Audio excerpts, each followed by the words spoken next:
would probably been a lot tougher for Moon Lake to be in the position they are now without the Yellowstone Hydro.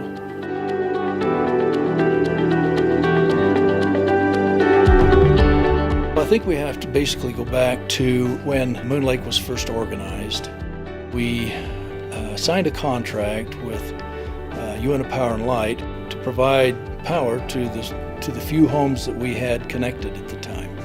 I don't think there's ever been a people that's had such a need for anything in their life as those early folks did when the power come. They needed it so bad they didn't really realize that they needed it, but they did. We started with building of the Yellowstone Hydro, and that project was completed and the first unit went online in 1941. That became Moon Lake's first owned generator. Everybody went out and stood on their porches, and at 6 o'clock they turned the power on, and it just lit up the whole basin. And I know with our family, nobody ever said anything, we just cried.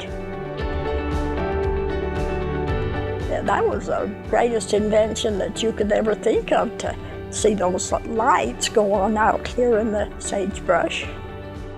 Things started to flourish. People started to, where there was only milking maybe a dozen cows by hand, they started milking 20 or 25, and everything expanded and just went better, and it made such a difference in the country. I don't think anybody ever realized what a difference it made till we look back and see how much that our country changed when the power came.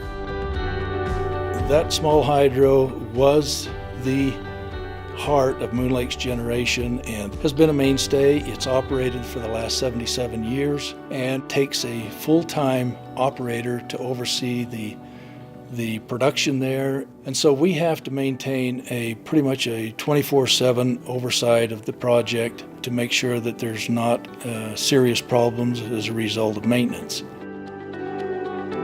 I come in 1981, October of 81, so I've been here like 36 years. When I came up, I was only going to spend the winter. I thought it'd be a great place to spend the winter, do a little trapping and hunting. And it is just such a unique job that I couldn't go back to the oil field. This was kind of heaven when I got up here. After you're around something like this old girl for 36 years, you wake up in your sleep when something, just a motor changes. You're so attuned with it, and you know if it's running right. You know, it's kind of interesting how this becomes second nature, kind of part of your soul. This dam has been in service in the project for close to 80 years. It's been a great source of power for our members.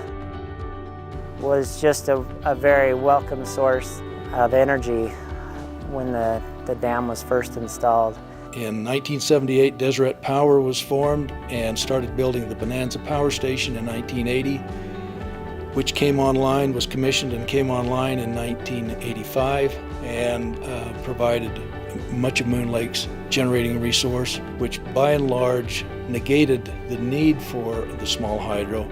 I was asked to be the first president of Deseret G&T. It took us about 11 years to build that plant and to get it online.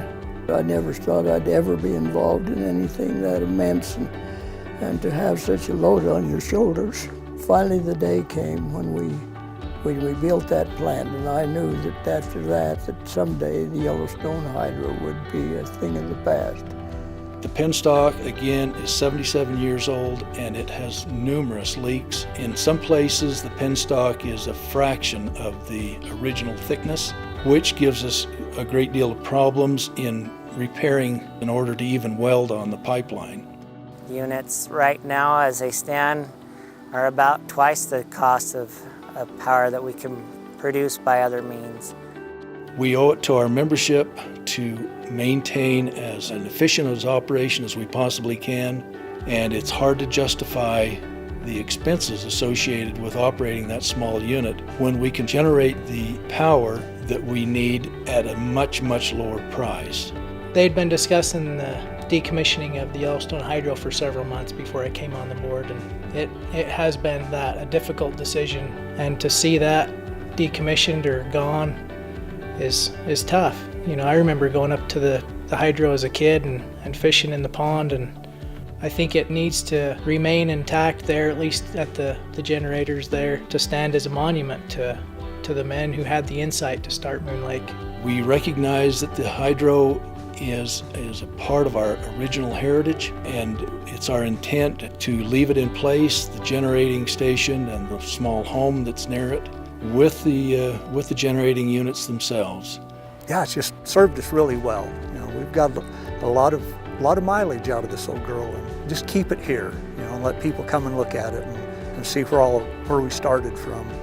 I just always had a reverence for that little power plant up there. And I think Moon Lake today should really be congratulated for the job they do. It's made this basin a lot better place to live in and something to be proud of here, I think.